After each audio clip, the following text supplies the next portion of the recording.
ಇಷ್ಟೆಲ್ಲ ಸಾಮ್ರಾಜ್ಯ ಕಟ್ಟಿದ್ದೀರಾ, ಪ್ಯಾಲೇಸಲ್ಲಿ ಬದುಕ್ತಾ ಇದ್ದೀರಾ, 7,000 ಕೋಟಿ ಒಡೆಯ ನೀವು. ನನಗೆ ಬೇಡ ಸರ್ ಈ ಪ್ಯಾಲೇಸ್. ಆ ಖಾದರ್ ಶರೀಫ್ ಮನೆ ನನಗೆ ಸುಖವಾಗಿದೆ, ಎಲ್ಲ ಕೊಟ್ಬಿಡ್ತೀನಿ, ನನಗೆ ಏನು ಬೇಕಾಗಿಲ್ಲ. ನನಗೆ ಸುಖವಾಗಿದ್ದರೆ ನನ್ನ ತಂಟೆಗೆ ಯಾರೂ ಬಂದಿಲ್ಲ, ನಾನು ಖುಷಿಯಾಗಿ ನನ್ನ ಮಕ್ಕಳು, ನನ್ನ ಹೆಂಡತಿ ಮಕ್ಕಳು ನಾನು ಖುಷಿಯಾಗಿ ನನಗೆ ಇಟ್ಕೊಂಡ್ರೆ ಅದೇ ಸಾಕು. ಈ ಮನೆಯೂ ಬೇಕಾಗಿಲ್ಲ. ನನ್ನ ಖಾದರ್ ಶರೀಫ್ ಗಾರ್ಡನಲ್ಲಿ ಆ ಸ್ಲಮ್ಮಲ್ಲಿ ಅಲ್ಲಿ ನಿದ್ರೆ ಮಾಡೋದೇ ನನಗೆ ಸಂತೋಷ. ಅಲ್ಲಿ ಎಷ್ಟು ಸುಖ ಇದೆ ಆ ಸುಖ ಇಲ್ಲಿಲ್ಲ. ಕೊನೆಯದಾಗಿ ವೀಕ್ಷಕರಿಗೆ ಏನು ಹೇಳ್ತೀರಿ? ಈಗ ಕೋಟಿ ಕೋಟಿ ಮಾಡಿ ಅದನ್ನು ಉಳಿಸ್ಕೊಳ್ಳೋಕೆ ನಾನು ಪ್ರತಿನಿತ್ಯ ಒದ್ದಾಡ್ತಾ ಇದ್ದೀನಿ, ನನ್ನ ಕುಟುಂಬಸ್ಥರೇ ದುಡ್ಡಿನ ಮೇಲಿರೋ ಪ್ರೀತಿ ನನ್ನ ಮೇಲಿಲ್ಲ ಅನ್ನೋ ರೀತಿ. ಅದು ಕರೆಕ್ಟ್. ಅದು ನಾನು ಎಲ್ಲ ನನ್ನ ಫ್ಯಾನ್ಸ್ಗೆ, ಈ ಟಿ ವಿಯಲ್ಲಿ ನೋಡ್ತಾ ಇರೋರಿಗೆಲ್ಲರಿಗೂ ಒಂದೇ ಇದು ಹೇಳ್ತೀನಿ, ಮಕ್ಕಳಿಗೆ ನಂಬೇಡಿ. ಯಾವತ್ತವರೆಗೂ ಏನು ಬೇಜಾರು ಮಾಡ್ಕೋಬೇಡಿ. ಯಾವತ್ತರೆಗೂ ವಯಸ್ಸಾದಮೇಲೆ ಮಕ್ಕಳಿಗೆ ನಂಬೇಡಿ.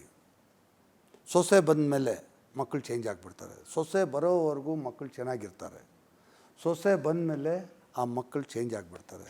ಅದಕ್ಕೆ ಯಾರೇ ದುಡ್ಡನವ್ರು ಇರಲಿ, ರಿಟೈರ್ಡ್ ಆಫೀಸರ್ಸ್ ಇರಲಿ, ರಿಟೈರ್ಡ್ ಜನ ಇರಲಿ, ಎಜುಕೇಟೆಡ್ ಇರಲಿ, ಅವ್ರಿಗೆಲ್ಲ ನಾನು ಮನವಿ ಮಾಡಿ ಕೇಳ್ಕೊಳ್ಳೋದು, ರಿಕ್ವೆಸ್ಟ್ ಮಾಡಿ ಕೇಳ್ಕೊಳ್ಳೋದು ಅಂತಂದರೆ, ನೀವು ಸಾಯೋವರೆಗೂ ನಿಮ್ಮ ಕಂಟ್ರೋಲಲ್ಲಿ ಇಡಿ.